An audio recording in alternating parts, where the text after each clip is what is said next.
So before I actually started your reading, I did some intuitive connecting for you, and I got the numbers 15 and 6, as well as yellow and the solar plexus chakra area, which is represented quite nicely by the sun card.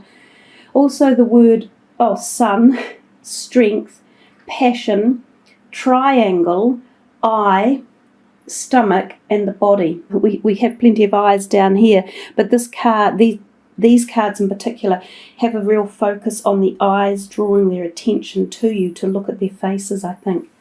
So we'll start off with the first column, the Queen of Swords, the Sun, and the Holy Spirit. The Queen of Swords often represents an air sign energy, and it can represent an air sign woman, and often of middle-age type area. So this could be someone who you either currently know or in some sort of communication or relationship with. For some of you, it could potentially be a new partner coming in. And often the queens do represent female energy. This could be a partner as in romantic, or it could be a partner as in business as well. Because when we look down under the light, into the light card, which is the sun, it really does energize everything around us. So perhaps something that the Queen of Swords is involved in is being energized or looked after. And especially with the Holy Spirit down here, it says expect miracles. And it talks very much about love. From the Holy Spirit, it says, remember that only love is real. Miracles will occur naturally. Spirit has your back.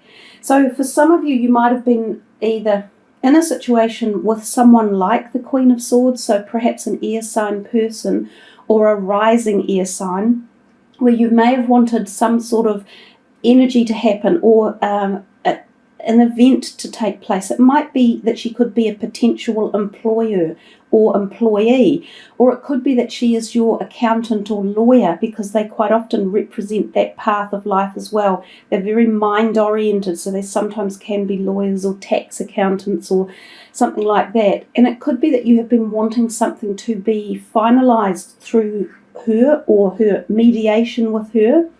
And that these two cards here are very positive alignment, suggesting that action is going to happen and that new conception is coming from this point. So whether or not it's a situation or a relationship that has been stalled or was needing to move forward, or you needed communication, or you were waiting for an event to take place, such as the signing of a document or an agreement, it feels as though that could be happening. For some of you, this could just be a person in your life who it is more of a personal relationship, and it appears that there's some positivity being imbued to this relationship. So whether there have been tense times or it's a person you perhaps haven't seen for a while, it feels as though everything is smoothing out and that there is blessings around it. The light card, which is the sun, is all about new birth, new conception, sometimes of ideas, but sometimes of fertility. So this could be the blending of a series of events that accumulate around this person or this type of energy, this Queen of Swords. So a nice, interesting way to start your month. It does feel as though it involves people around you for sure. We come to the next column and we see the Ace of Wands, then the number 9, which is the Hermit, and then Mother Mary, love and peace.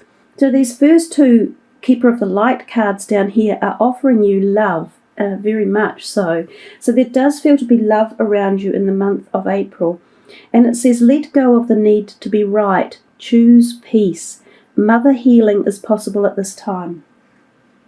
So we'll come back up and start up here. The Ace of Wands is often about creative new ideas, new beginnings, new possibilities, passion and fire.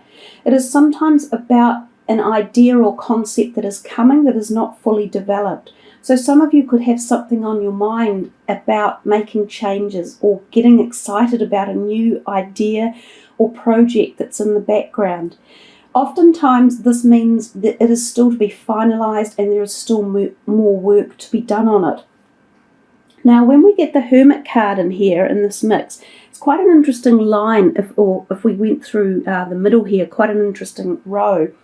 The Hermit card talks to us about going within to find some answers of some sort, and often seeking quiet time and solitude, as it says there. But when we do these sort of inner journeys, we are often surprised with an outcome or a knowledge or an aha moment, an epiphany, an awakening, an understanding. So perhaps for some of you, you might have a new idea for a project or a possibility in your life or a direction you are taking, but you haven't quite got the whole kit and caboodle all ready to go. So they're possibly suggesting to you to just take some quiet time out and go within, do some journaling or diarising, because I see this book here and I often think it's a really powerful thing to write down our words or our thoughts or our dreams. And when we do this and then we turn back to them a week or two later, they often hold more insight than we had anticipated. So these can be ways of getting through writer's block or stumbling blocks or lack of ideas. And sometimes you've got the ideas, but once you put them down on writing or on paper, they begin to make more sense and you can juggle them around to get more cohesion and bring a whole project together. These two here could also be going in like an event. So the solitude card could be a feeling that you have been either feeling a little left out or wanting to back away from someone around you. And for some of you, this could be a mother. So it could be like a grandmother or a mother figure. Even if a mother has passed over, you might still be having thoughts or feelings about them or unresolved issues that have been going on. So I said grandmothers, didn't I? Stepmothers, mother-in-laws, any of those type of things, because we had the word mother down here and this is Mother Mary. So some of you might have actually either been like wounded a little bit by words that have been said or actions that have been taken, and you might have taken the opportunity to stand back. You might have had your guard up over something interfamily related. And this could be a really good time, especially around this Easter time when we see some of these ascended master energies coming through. They do allow more contemplation of peace and healing. So this could be a really good time for any of you who have had issues around you, especially mothers of one way or another, to either allow for a healing to take place or to just contemplate the love and positive energies that could surround the relationship at a better, level if there was a greater opportunity. So that might be a very personal message for some of you about the mother healing and peace and love and harmony. We come to this third column here and we see the Page of Pentacles reversed, we see the Wheel of Fortune, the Destiny card, and we see green Tara. And that is supreme protection. And it says you are protected. Cords are being cut. Move beyond limitation and trust. And the first card says, remember, Spirit has your back.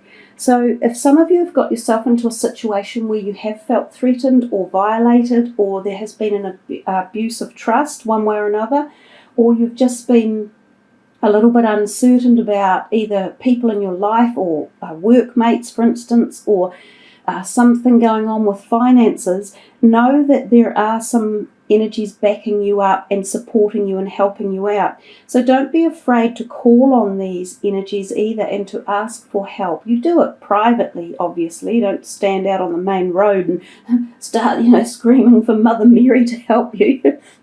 That won't go too well. So you do all these things in a personal, meditative, private state, and you're free to ask for any support and help.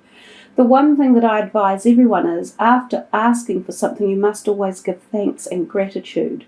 Because we're dealing with the page up the top, we often refer to that as dealing with finances or money or your career sector. So when the page is reversed, he tends to have a feeling of being overloaded, and like some of you may feel as though you have a heavy workload or you're not stressed a wee bit at work. Some of you might find you thinking, my gosh, I can't get this done, or I feel overwhelmed, or I think I've been given too many tasks to take on board that I haven't been trained for, or the training doesn't exist. These type of feelings could be coming in, and I think it's quite important to ask for support and help if you are feeling in that need or in that way. But the card underneath, because these two are sort of heading into each other, they're heading into the head areas of each other. The Wheel of Fortune is the karmic destiny card, and when it appears, it is telling you that there is likely to be a change occurring, even if it is slow. And it's not so much something that you have invoked, but it's something that the universal timing of your life is just saying cyclically you are ready to move on. I generally find it's a positive card when it turns up, but it can put people off foot. It can make them feel disturbed or not following their usual pattern, because that's how changes take place. Things only really change when we're knocked off kilter or something big comes along and we either have to make a new decision or go in a new direction. So if this is around your work or career or even just your finances, so if you're not working, it might be investments that you have made, or it might be an inheritance you have received, or something along those lines, it feels as though you're feeling either a little bit jittery about it or you're wanting to make changes in it around your life, and you're being propelled into the situation. It's almost like they're pushing a little bit of this stress onto you to help you see the changes that are going to take place. And then you had the green Tara down the bottom saying, well, you've got the protection for these changes that are coming. So don't feel really stressed about it, and don't panic too deeply. The whole cycle is on its way. It's moving. It's turning into something new. And just let go of fear and worry if there are any issues around these financial sectors or jobs or careers or investments. Some of you may have even found that you had been trying to apply for a job or something and haven't had luck right now at this point in time, because that's a possibility with the reversed Page of Pentacles as well. We come to the last row and we see the Two of Pentacles, then we see the Seven of what would be Pentacles, which is patience and planning, and then we see down here Lord Shiva, and he says transcendence. Rise up, honour your inner force, steps are being given, dance with the universe, which matches this card here very, very well. I think as the reading moves forward, it's kind of suggestive of them leading you down a path of change, and to just let go of fear and understand that this is an evolution for you, and each step and movement forward is the new you, and it's the only direction we can ever go in life. We can only ever go forward. We can't actually go backwards. So looking back is kind of like a waste of energy anyhow. Focusing more on the present and in the moment is the most powerful way to stay calm and energized and able to make accurate decisions, but also planning into the future as well is obviously logical.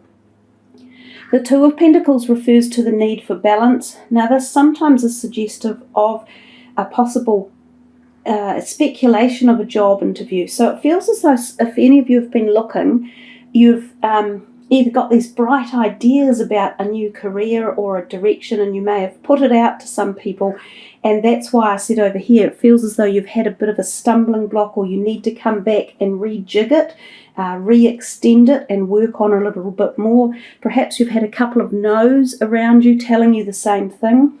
Then you come a little bit later into the month and heading into May, sort of your birthday time itself, and you're possibly going, do I, don't I again, juggling money and finances and career opportunities. Some of you may get an offer towards the end of April and heading into May. Some of you may attend a job interview away from your home, and there is a possibility that maybe your job is going to send you travelling, even overseas or to another state or to another country. Possibly temporarily, but possibly there's a chance for gains within your own company or a new company that is actually overseas. This card can often suggest to us maintain balance, especially with finances, because sometimes we can get unexpected bills coming in or unexpected purchases. You might feel like you really want to spend large in April, but the card underneath is saying again, and it's highlighted with this one, patience and planning.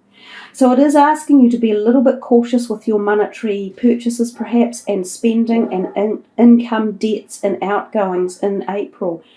It would be prudent to sit down with a book again or your budgetary system, and make sure that you're allowing for what you can afford or what you are planning on spending in the future, especially if you're planning on something like a trip or a house purchase or the sale of something else or buying something.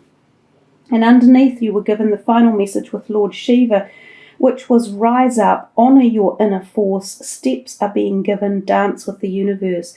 So there's still a final message here, even with this one, about the plans and the changes that are coming, and the new moon or the ecliptical moon may very well have held some pertinent information for you, and that could have come all the way back from February, or it could be insinuating the moon period in and around April, which of course is the Easter period. So some of you may either get really insightful moments, you may get connections with the spirit world, you may get more psychic revelations or revelations. There's no doubt that you're on to something new, and it is coming, and it's going to be a major turning point for a lot of you as the year evolves and as you head in a new direction. So there we are, Taurians. A little bit of patience and planning, definitely with these two, but plenty of love down here. Beautiful love for possibly healing relationships. I've had that message twice for you, kind of in those first two columns. Something to do with the mother. It's either yourself as a mother too, which is a possibility if you've got an issue with your children, and any of you have had like a pulling apart or a separation from them. This could be a really good time to heal child-mother relationships if you're the mother. But don't forget about your own mothers, which is mother, grandmother, great-grandmothers, mother-in-laws, stepmothers, all of those scenarios. There's energy for that at this time of the year. So thanks for listening, everyone. I hope you have really enjoyed the reading. There's some really nice, thoughtful messages for you within this reading, and very supportive as well.